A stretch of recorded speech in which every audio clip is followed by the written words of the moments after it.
I'm Lyn Stratford. I'm the leader of our team that made the submission to Shift 2021. And our team is really kind of an interesting combination of talents. We combine a background in theater, interior design, urban design, planning, architecture, and product design. And we never thought we'd get to use all of our expertise on one project, but in a funny sort of way, we did it this way. We consist of three team members, and I'll just let you know who they are. Lyn Stratford, who has the background in theater and interior design, and she is the person of our team who sort of observed the conditions for our case study that we included in our submission and said, we've got to do something about this particular situation, which I'll come back to. And then Jordan Lambie, who is an urban designer and planner, and where he came in was certainly in those two areas, mainly in urban design. And what was particularly valuable about what he provided was some research into the urban design character or heritage or culture of some of the countries that temporary foreign workers come from. And then my background, I'm an architect and urban designer and product designer. And what really has grown in me is this notion that you can use architecture to really shift the world to a better place. Well, in terms of what's the problem, for us, we found this absolutely fascinating because we moved down into the Niagara area a few years ago. And we realized when you come to an area, there's the community that you come into and you look at it, you become part of it. But what we found was that there was more than one community. There was the community that that you'd see on a daily basis. And then there was this unusual sort of invisible group or invisible community. And they would come into the area every year. It would follow the cycles of the planting seasons and the harvesting seasons. And it was sort of scattered and isolated. It wasn't a community that you would see openly. You would see them out in the vineyards, pruning the branches of the vines in the early spring and sometimes later in the year. You'd see them delivering big boxes for fruits and vegetables throughout the year. And we started paying a little bit more attention to this, and we found that this was this community of temporary foreign workers that would come thousands of miles, thousands of kilometers away from their homes, and they would work long hours. They would, as soon as the sun rose, even before the sun rose, after the sun went down, they were always working, and they were working hard.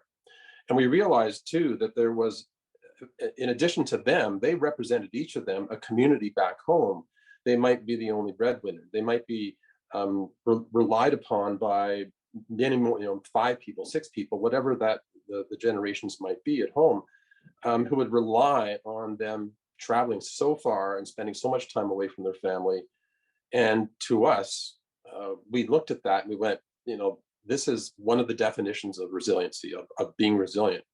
They're going above and beyond. And the other thing that was really interesting was that when the pandemic hit, this little secret, this sort of secret hidden community came into the limelight because of their living conditions and how the pandemic, how COVID-19 was able to so quickly and unfortunately so successfully wreak havoc in their population because of the living conditions. And so it was really something that we wanted to think about, and that is, this is more than just a group of people. It's a community that really needs to have much better care given to them, and that really started us down the path. And what was our approach? Well, the thing that we sort of thought of is, well, let's look at this. They clearly, it feels like when you see this invisible community, that it's more like a commodity. It's a group of people who come and they do manual labor and they produce like any vegetables that you get from in Ontario with that Ontario agricultural food mark on it. They place a big part in it. If they didn't come, there would be no food that comes from Ontario that ends up on our plates, your plate and mine. And so we thought, well, why don't we think of them as a community as opposed to a commodity? And that really started to unlock things, because what we wanted to try to do was to take this scattered, isolated group of people and say, okay, it's more than just simply designing a better bed, sleeping area. It's really looking at it in a holistic way, from the macro, like creating a community, down to the micro, and that is, what is their individual room like, and how do you create wealth and a sense of place as well. Um, so we were thinking about designs that would be for where you could gather people together and where that might be dispersed, and you'll see that in our submission. How it connects to the broader community, because what Lyn was observing was that there was a really vibrant support network within the visible community that was there to provide aid to these temporary foreign workers. So, for instance, down the street from where we live, there would be once a year in the summertime this dinner where all of the temporary foreign workers would be invited, and they would be served dinner. It was kind of like a neighborhood thanks to the workers, and that wasn't all. There were doctors and nurses and all sorts of support in the community. And then the whole notion that it would be health and wellness focused. The pandemic pretty much laid that bare, that it's a problem that needed to be solved.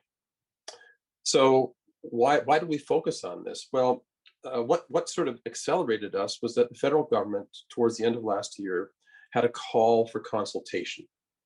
And we felt that this was a really opportune thing, but it was also kind of cautionary as well, because what they were looking to was a crowd of people or participants that would be more governance oriented. So it was representatives from the countries that the workers would come from. It would be the farmers. It would be everything except design. And we thought, okay, design should not be this afterthought. It should really be there right at the very beginning, at the front of the line, and at the table. So we took a chance. We said, okay, they're not asking for design, but we'll do a design and we're going to submit it. And that's what we did. And to us, this is this change that I've certainly seen in the profession, of going from being an architect where you're just supposed to do designs and it's almost scholarly, to being an activist. And I'm going to come back to that because that's really important. And the other reason, I'll be quite honest with you, was simply shame that these kind of living conditions could exist so quietly and so invisibly surrounding us, and yet so essential. And I just thought, something's got to happen here. We've got to do something. So that's what we did.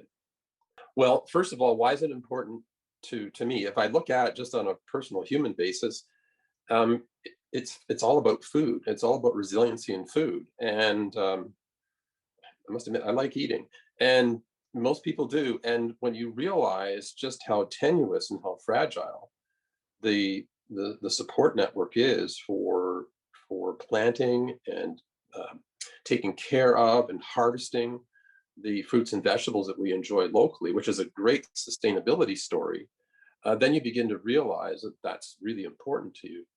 The fact that it was in our own backyards, and the notion that the pandemic, which was very close to everybody, health and wellness, you live or you don't. And everybody has to be healthy in order for the live part to occur. And quite frankly, the bar of the accommodations was so low that design could make an exponential difference to making it better. So it wasn't like the bar was high to begin with in terms of the sort of the built environment that many of these temporary foreign workers worked in.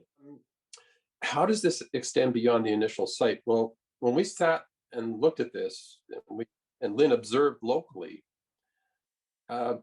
we began to realize that this thing just multiplies out everywhere across Canada. I have no idea how many temporary foreign workers there are in Canada on a yearly basis, but it could be applied anywhere. We just happen to use our case study in the Niagara region, but it can be down in Windsor, it can be in Ontario, it can be in any other province where agriculture plays a big role.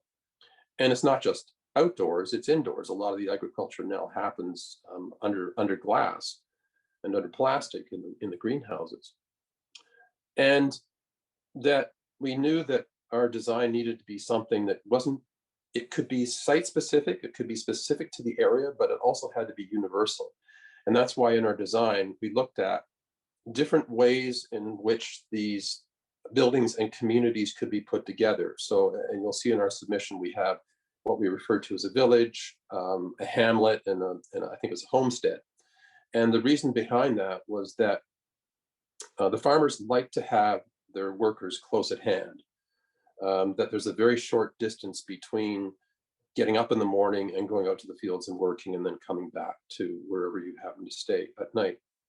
So we knew that we needed to create, we needed to scale to that, but we also wanted to scale to what should really happen, and that is to gather the temporary foreign workers together into a community, because then services can be provided much more readily. And you really get that sense of having a home away from home. So we were thinking on a whole lot of different levels here, from really, really high level down to the very detailed things. And how are the broader specific ideas replicable or applicable to other cities and areas and ways? I think it's totally, totally applicable in all means. This started as mainly an agricultural and a rural case study, but really the preparation of food, the growing and the harvesting, the delivering, the whole food chain cycle happens both inside and outside. It happens in rural areas and at the edges of cities and towns. And really, basically, all we have to do is follow wherever temporary foreign workers are in Canada, and that's how it scales. That's how it's replicable. You follow that. You follow the people, and then you design from there.